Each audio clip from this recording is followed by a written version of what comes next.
we were out fishing there for Gaspereau June 1st. I asked to get a license just for bait fishing because I knew the chief signed something with DFO. So I figured, let me cover my ass and say, I'm going to ask Michel Basque for a quota for bait fishing for Gaspereau on Grand River in Cape Breton. So he said he'll get back to me, and geez, we've been out from Yarmouth to Cape Breton since early April, end of March, fishing eels and under the TRP plan, following their rules and obeying whatever they can. And so we figured, all right, we're going to regroup. We're going to go out fishing for bait for our lobster fishermen. We're going to go fish for Gaspereau for our native boats or whoever wants to buy it under treaty rights, right? Just a moderate livelihood. So we figured there was 7 of us. Our goal was to get 3,000 pounds. Hopefully we achieved it. And that goal was to get $500 each to get us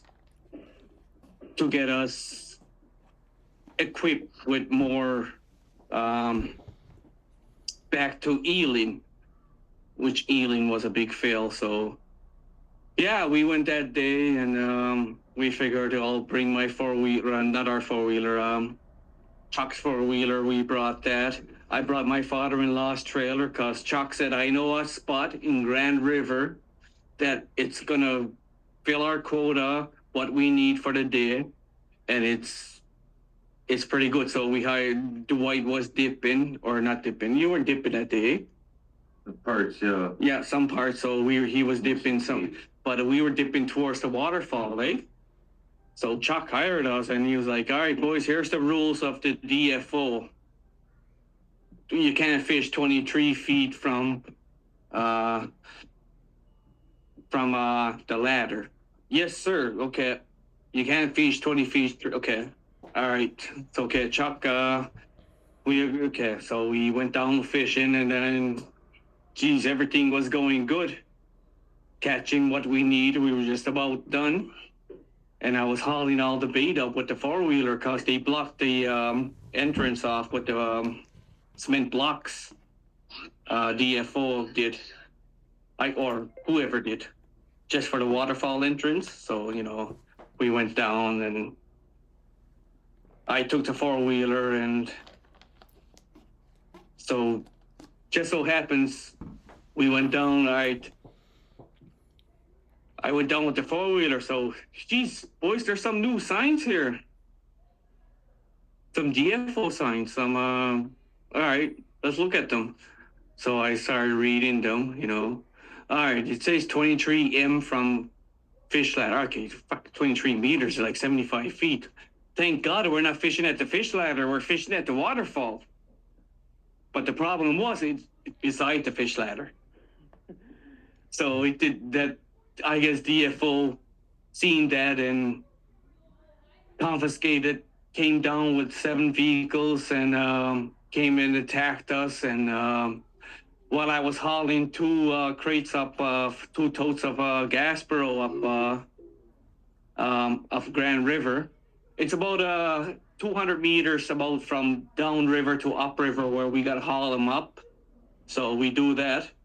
And while we're doing that, so DFO came marching down, blocking the road and said, stop. And all right, I stopped. I waited. What's going on? They took my 4-wheeler keys and said, you're under arrest. For what? And they said, for conservation issues, fishing at a fish ladder. Is like, we're not fishing at it, but we're fishing. Well, and to top it all off, we're fishing Gaspereau where it's no conservation issue or anything. And top it all off, we're fishing for the TRP fishermen that are fishing for lobster and that are getting a hard time buying bait from non-native. So we're fishing for them and giving them a good price rather than fucking paying for white people prices and their commercials. So we got arrested. They took all our 4-wheeler. So the DFO said, you guys are under arrest, read our rights. Not Mi'kmaq rights. They didn't read our Mi'kmaq rights. They read the Miranda rights, whatever their constitution that they're signed their oath for that we gotta obey by. So we as Mi'kmaq, we're just trying to make our livelihood here. Where everything was good and we were obeying, we're following their rules, and they made the deal, eh? And it said, we're gonna take the fish, we're gonna take the four-wheeler because that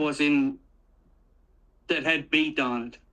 That was in process of transporting bait. Okay, take it, understandable.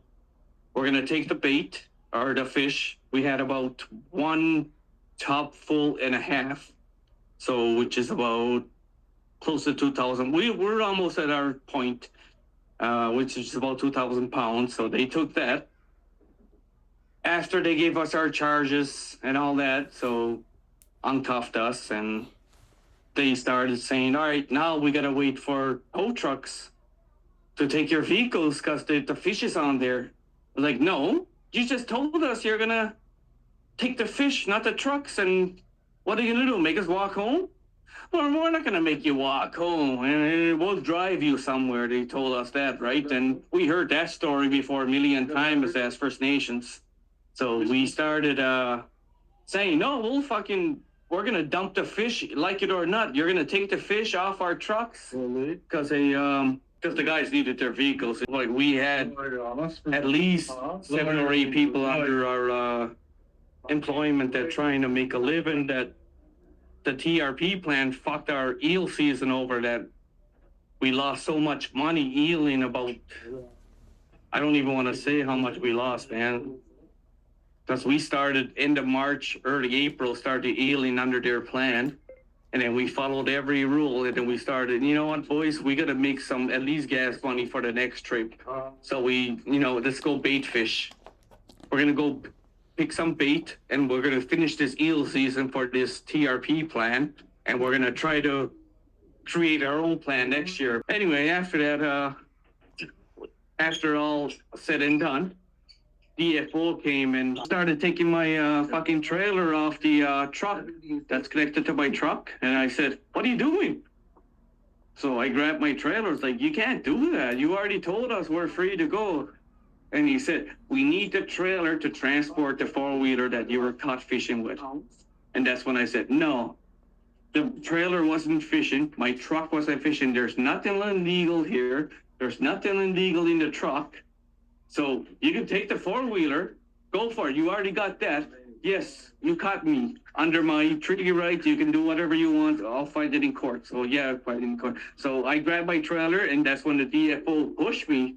And that's when that's when Chop realized, it was like, what the hell's going on here? And that's when I flipped out. Like, I'm diagnosed with actually complete PTSD from my job, from being a paramedic for 17 years and working 3-4 years at emergency, and we shouldn't be treated like this, and we shouldn't be under arrest for fighting our, not just trying to make a dollar, just trying to feed our family, and regardless of what they say. And that river's been a Mi'kmaq territory since beginning of time, and that's where we actually made a living. If we ever needed anything, that's our funnel, right? And that's where we go whenever we're starving in the Onamagi and Cape Breton as Mi'kmaq. And whenever we run out of the cod and the eels, so we go to the river that we know that's going to produce. And of all things that we were fishing for, it's nothing under conservation, right? It's Gaspereau. And we're just trying to feed the Mi'kmaq families that are fishing under lobster. ERP that are not being sold bait from non-natives. It's a protest. Protest. Yeah, it's a protest of their protest, kind of, because they're not getting bait from commercial bait fishermen.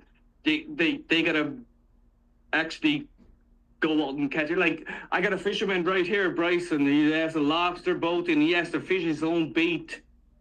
I am buying my bait. So he's not being sold white bait, right? Yeah. So just an example, right? Just so happens he's here, and they're not gonna sell him bait. You give people like that a little better price than what they would get, because white people gotta pay tax and they gotta make a living, and seeing what we've got to do too, right? And so that's what happened. And That was the only one not arrested.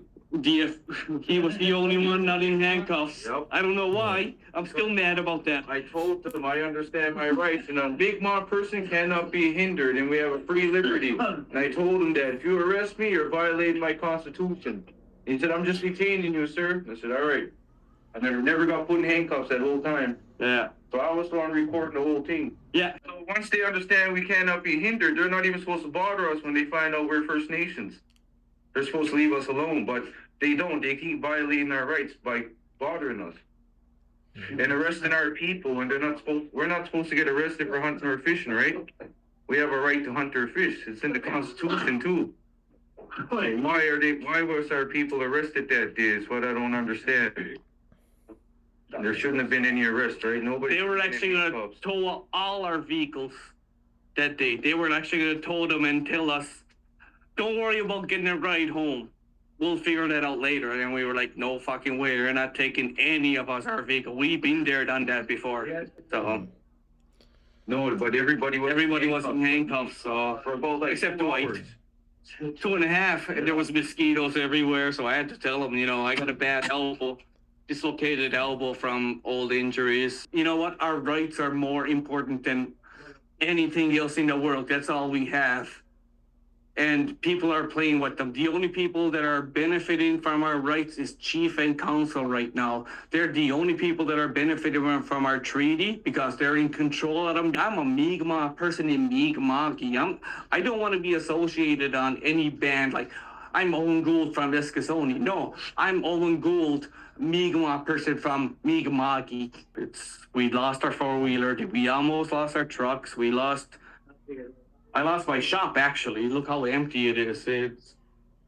These guys are just keeping it in business, actually, just the neighborhood. If you Google Eskasoni alone, you're looking at times 300% crime rate in Canada, average. They're looking at poverty, 70%. We're trying to fix it all, where my kids, their kids, don't have to rely on the government. Don't have to rely on chief and council. And that's where we are. We're being so controlled that people have to rely on being suicidal or being threatening or being... I'll give you an example. As a paramedic, I worked in Eskasoni for 8 years. On average, we had about 15 to 20 attempted suicidal calls a week. Just in Eskasoni. We'll never give up. That's one thing my grandfather taught me as a war veteran. If you don't do it, who will? It doesn't matter what your background is. If you don't practice your rights, who will? You're going to let other people dictate them? Hell fucking no. Nobody's going to dictate my own right.